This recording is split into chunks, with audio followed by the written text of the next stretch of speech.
esitan teile ettekande, mis räägib heliumi omaduste ja dünaamika varieerumisest Pärnu lahes. See on ka minu doktoritöö teema. Olen alustanud just oma 2. aastat. Ja siis alustaksin sellest, et miks üldse uurida heliumit. Et helium on üks 3 optiliselt aktiivsest ainest, mis mõjutab veevalgust välja. Ta hajutab tugevalt valgust. Seetõttu ta mõjutab ka satelliidisignaali. Ning tänu sellele, et ta mõjutab seda veevalgus välja, on ta ka üks väga oluline parameeter, millega saab määrata vee kvaliteeti. See ei tähista ühte kindlat ainet, vaid ta koosneb erinevatest mineraalsetest, orgaanilistest tahketest osakestest. Siin on mõned näited. Siin parempoolsel pildil, mis on tehtud sellise instrumendiga nagu hologramm, siis on see pilt pärit Rööni jõe Edela-Prantsusmaalt. Siin on siis mineraalsed osakesed, väikesed, erineva kujuga ja siis mõned väikesed osakesed, mis on liitunud agregaatideks. Et need on päris erinevatest suuruskaaladel. Siin on ka väike skaala näha, kuni 500 mikromeetrit näiteks. Ja siin vasakpoolsel pildil on mõned organismid, siis puupepoodid näiteks, mingisugused organismide osakesed, samamoodi jälle agregaatid. Et neid on päris keeruline tegelikult mõõta. Ja see, mida satelliidi algoritmides kasutatakse, on just nimelt tagasihajumine.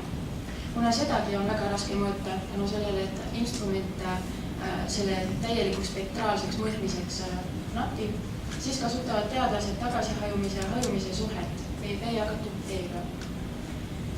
Seda kasutatakse konstandina, aga praeguseks on teada, et see VB jagatud B suhe sõltub osakeste suurusest, seetõttu ei saa see olla midagi konstant.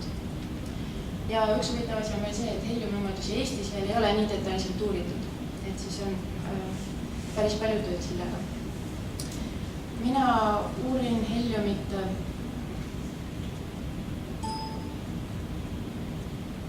Pärnu lahes, mis ma selgitan kohe, et miks Pärnu laht on huvitav. Esiteks, selle keskmine hooguste kiirus on 4–11 meetrit sekundis. Selle soolsus on 3–5 PSU ehk ta on peaaegu magevesi.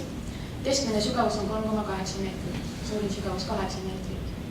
Heliumi osakesi kantakse Pärnu lahte 3 erineval viisil. Üks on Pärnu jõe sissevool, teine on siis, kui on tormid, siis lainetus keerutab põhjast üles, setteid ja kaldaeras erosioon mõjutab ka päris palju tänu kaldavoogustele.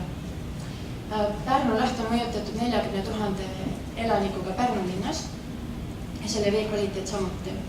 Ning ta on optiliselt keerukas veeala. See tähendab, et optiliselt aktiivsed ained nagu helium, fütoplankton ja värvunud laustunud orgaaniline aine kõik üksteiselt sõltumatult mõjutavad veevalgus välja. Ma kirjeldan natukene neid andmeid ja metoodikat, mis me kasutasime. On tehtud 4 välitööd juulis 2017, aprillis, mais, augustis 2018. Mõõtsime vee neeldumist ja nõrgenemist ACS instrumendiga. Sellest sai siis välja arvutada sellise parameetri nagu hajumine. EcoPP3, EcoVSF3 mõõtsid valguse tagasihajumist 6 erineval lainepikkusel 4 nurga alt. Siis kasutasime Eestis mitte praegu olevat instrumenti LIS 100X, mille me saime oma Prantsuse kolleegidelt. Sellega saab mõõta osakeste suurusjaotusi ja valguse läbilaskvust. Maanveenkopaga me võtsime põhjast proove ning lisaks veel veeproovid, et arvutada heliumi kontsentratsiooni mineraalsete orgaaniliste osakeste põhjal. Ning satelliidiandmetes Sentinel-3 level 1 pilt aastast 2017 ja 2018. Need on siis pilve- ja jäävabad pildid, millele siis sai rakendatud C2RCC atmosfääri korrektsiooni. Nüüd ma räägin natukene sellest, kuidas me arvutasime need kontsentratsioonid. Tegime veetükkide klassifikatsiooni põhjal seda. Kristi Udebergi poster on samuti seal koridoris, kui kedagi huvitab täpsemalt see metoodika. Aga siin on siis näidatud 5 veetüübi sellised keskmised spektrid. On selge, mõõdukas, sogane, väga sogane, pruun. Et pruun on näiteks mõjutatud väga lahustunud orgaanilisest ainest, et väärtused on väikesed. Ja teine veetüüp, mis mind huvitab, on sogane, ehk siis need spektri väärtused on kõrged tänu sellele, et heliumi kontsentratsioonid on selles kohas kõrged. Ning vastavatele veetüüpidele ja nendele spektritele valiti siis mitmekümne algoritmi hulgast siis kõige paremini töötav algoritm. Neid siis rakendati piltidele. Siin on mõned tulemused siis, et me nägime satelliidipiltidega vaadates, et eristub 3 tüüpi situatsioonid. Esiteks siis rahulik periood, kus on näha, et kalda ääres on see sogane veetüüp, nagu kus see helium on põhiline mõjutaja. Siin on mõõdukad ja selged ka. Ja siis, kui vaadata neid kontsentratsioone, siis tõesti, need on päris kõrged, kuni 30 milligrammi liitris. Jõe mõju on peaaegu märkamatu ning samas ei ole ka märgata, et lainetus oleks midagi üles keerutanud. Teine situatsioon oli see, kui jõgi mõjutas heliumi sattumist Pärnu lahte. Siin on näha õrnalt selline punane jõekeel, ehk siis pruun veetüüp ning siin on sogas, ehk siis heliumi mõjutatud veetüüpi. Ja siin on samamoodi näha siis, et heliumi kontsentratsioonid on 30 milligrammi liitris, just nimelt jõe suudmes ning siis on näha sellist konkreetset sellist pilve, mis liigub lahest väljapoole. Ning kolmas oli tormiperiood. Siin on siis võetud selline time series nagu andmerida 22. juuni tormi kohta, kus tuuled ulatusid üle 20 meetri sekundis. Siin kohe alguses, siis 5 päeva enne tormi on näha, kui väikesed on need kontsentratsioonid Pärnu lahes. Päev pärast on näha, et terve laht on täis heliumit ning see liigub ka väljapoole. Kontsentratsioonid ulatuvad 30 milligrammini liitris. Ning siis järjest hakkavad need kontsentratsioonid vähenema, kuni 6 päeva peale tormi on situatsioon enam-vähem sama, mis 5 päeva enne tormi. Et see tõesti varieerub väga kiiresti. Aga sellest me läksime veel sügavamale. Vaatasime edasi, et missugune on Pärnu lahe põhjakoostis. Et siis selle kopaga me võtsime igas jaamas setteproove. Siin on siis näha, et 2 jaamas siin jões ja jõe suudmes on põhiliselt näha mustahõpnikuta muda, milles ka leidsime turvast. Siis on pruun savimuda 2 jaamas siin K5 ja K21, peeneteralist liiva ja punktis K4 ning selles P2, kus on tavapärane kaadamisala, kuhu pannakse peale traaliumist setted, on siis suureteraline liiv ning huvitaval kombel siin K7 leidsime kivikesed. Edasi me siis vaatasime, et missugused on need heliumi osakeste suurusklasside jaotused. See mõõtmine on samamoodi tehtud siis augustis esimest korda selle instrumendiga ning tegime mõõtmisi nii pinna kui ka põhjakihis. On näha, et need on hästi sarnaste joontega just tänu sellele, et veekiht on omavahel segatud. Samas jões on näha, et see lainetus ei ole mõju avaldanud. Siin on kohe näha, et põhi ja pind on täiesti erinevad. Kõik suurusklassid, siin X teljel on näha siis mikromeetrites, on kõikides punktides olemas ja esindatud. Mõnedes punktides on siis väiksemad osakesed ja suuremad osakesed, mis domineerivad, teistes on need võrdsemalt jaotatud. Mis on huvitav, et isegi nende peeneteraliste setetega põhja kohal on näha, et on suured osakesed. Selle põhjal on siis meil tehtud selline hüpotees, et võib-olla need väikesed osakesed on omavahel liitunud agregaatideks. Siis me tegimegi laboris eksperimendi, et kogutud veeproovid, nii põhja kui pinnakihtidest, me töötlesime ultrahelivannis, et siis lagundada neid osakesi nii-öelda. ja siin me mõõtsime uuesti nende suurused jaotused. Enamus nende jooniste ja graafikute pealt on näha, et järgi on jäänud ainult osakesed, mis on väiksemad 50 mikromeetrist. Mõnel puhul on meil mõned suured osakesed ka, aga see põhimõtteliselt siis kinnitab meil seda hüpoteesi, et need osakesed ongi liitunud seal agregaatideks. Ja see on huvitav sellepärast, et need on erinevate suurustega, nagu ma näitasin esimesel slaidil, erinevate kujudega ja siis see mõjutab ka erinevalt seda hajumist nende osakeste poolt. Edasi me vaatasime siis tagasihajumise ja hajumise suhte muutlikkust. See on siis otseselt seotud osakeste suurusega tegelikult. Et mida suurem on see suhe, seda väiksemad on osakesed.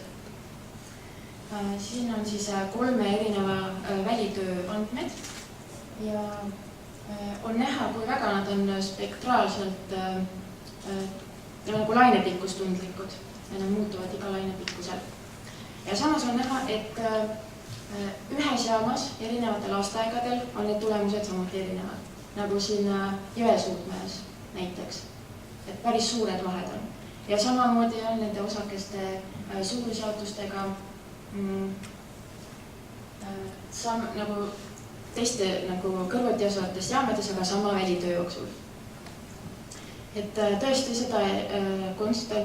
seda suhet ei saa võtta konstandina, et seda tuleb võtta niimoodi, nagu ta on varieeruv. Nii kokkuvõtteks võin siis ütelda, et Pärnu lahe optiliste veetüüpide heliumi kontsentratsioonide dünaamika muutub kiiresti erinevates oludes. Et seetõttu ei saa kasutada ainult ühte algoritmi. Et selline optiliste veetüüpide põhised algoritmid võib olla üks lahendus, kuidas seda probleemi siis kõrvaldada. On näha ka, et Pärnu lahes on tagasihajumise ja hajumise suhe muutlik ja lainepikkuse tundlik, seda ei saa kuidagi kasutada konstandina algoritmides. Ja Pärnu lahe heliumi osakesed jaotuvad erinevates suurusklassidesse, et väikesed üksikud osakesed on liitunud suuremateks agregaatideks.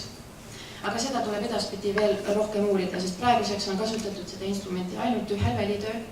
Ja samas ma sooviksin kasutada seda listholo instrumenti, et näha täpsemalt, missugused on need kujud, missugune on see density, teadus just, et siis seda korreleerida heliumi osakeste suurusklasse tagasihajumise ja hajumise suhtega ja tagasihajumise parameetriga. Et kui see õnnestuks, siis oleks võimalik satelliidi andmetelt heliumi osakeste suurusi, kujusid ja nende natuuri eristada tulemitena. Ja samas on plaanis võrrelda ka Eesti rannikuala tulemusi teistsuguste piirkondade tulemustega, nagu Edela-Prantsusmaa, Röönijögi ja Tetjegi näiteks. Need on küll teistsuguses piirkonnas, aga näha, et kas seal on mingisuguseid sarnasusi, kas seda saab kasutada ka teistes piirkondades.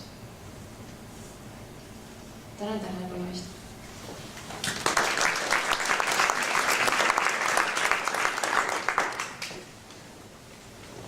See on Pärnu lahest tõesti 4 meetrit sekundit on loodused. Nii nagu see esimestes slaidid oli. Ja me vaatasime, et see jäi 4–11 meetri sekundi vahele.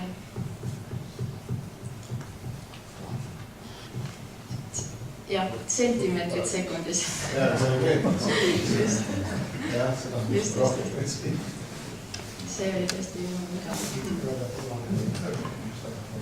4 meetrit sekundis aastas nagu.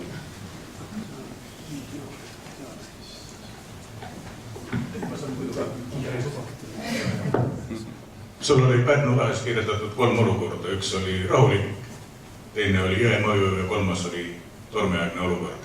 Tormiaegne olukord on ette kujutatav. Lainetus peksab kõik segi.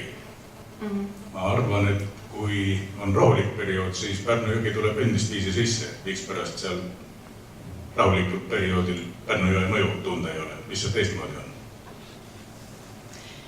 Võib-olla see ei ole just sellisel perioodil, kui näiteks jõgi kannab sisse turvast või niisugust orgaanilist ainet, mis siis näitab täpsemalt seda, mida satelliidipildi pealt nagu näha on. Ja siis peab vaatama ka seda, et kas ennem on sadanud vihma, kas on lumesulamisperiood, et siis on seda jõemõju ka rohkem märgata. et muidu jõgi ikkagi voolab sisse, aga ta ei pruugi kanda selliseid aineid, mida oleks satelliidipildi pealt näha.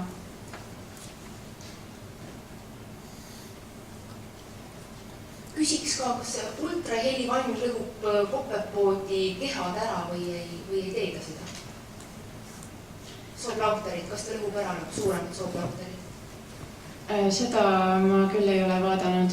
Ma tean, et ta lõhub ära need sette osakesed, mis kuna savil on juba selline omadus, et ta on elektronegatiivne, et siis selle tõttu need omavahel liituvad need osakesed. Ja siis, mis on huvitav, Pärnu lahes on väga väike soolsus. Seda on kõige rohkem nagu märgata sellistes kohtades, kus on suur soolsuse gradient.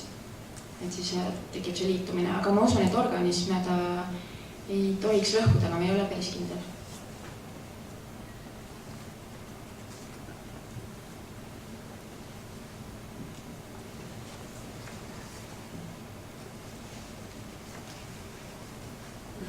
Ma ei tea, palju need meresüsteemi inimesi siin on. Kas sa oled selle peale mõelnud, et tegelikult mitte ainult Pärnu lahes, vaid paljudes kohtades Eestis tegelikult süvendatakse vee põhja ja see, mis süvendamisel tekib, et see hõljumipilv on ühelt poolt nähtav, teiselt poolt on see, et kui ongi madal vesi, näiteks suvel oli hästi palju juttu sellest, et Hiiumaa praam ei pääse liikuma, et ma tean, et meresüsteemid on tegelikult teinud päris palju ka kaugserel põhinevaid uuringuid just nimelt, mis on seotud süvendamistega. Et oled sa sellega kursis ja kas sa arvad, et näiteks selline metoodika, kus sa suudad määrata juba erinevat tüüpi mineraalset hõljumit, kas see kuidagi võiks olla kasulik just selle jaoks, et märgata, kus kohas need süvendamist vajavad piirkonnad hakkavad kujunema? No eks ikka seal, kus need kontsentratsioonid on nagu kõrgemad, eriti tormiperioodil näiteks, siis seal on näha, et seda setet kantakse sinna rohkem sisse ja see settib kindlasti sinna põhja, et siis seal on vaja süvendamist. Aga kindlasti on vaja uurida ka nagu mitte ainult pinna peal seda dünaamikat, vaid ka B-massis sees või kolonis. Vaadata, kuidas hoogused mõjutavad seda settimist ja seda settimiskiirust ja kui palju siis kvantitatiivselt sisse kantakse. Ma küsiks selle küsimuse siit edasi, et tegelikult meresüsteemides nad on uurinud ka selle sama Pärnu lahe kohta tsirkulatsioone. Et kas sa seda ka kavatsed edaspidi nagu rakendada või kasutusele võtta just nende eri case'ide väljavalimiseks, sest seal on päris mitu artiklit selle peale. Ja kindlasti oleks väga oluline vaadata seda hooguste dünaamikat. Ja kui ma ise ka saaksin näiteks välitöödele kaasa võtta sellise hooguste kiiruse mõõta nagu ADCP, mida saab laeva kõrval nagu vedada. Et siis oleks väga hea just samal ajal vaadata, nagu, kuidas need settid käituvad. Ja ADCP on väga huvitav instrument ka selles mõttes, et sealt saab neid kontsentratsioone tänu sellele signaali ümberarvutamine.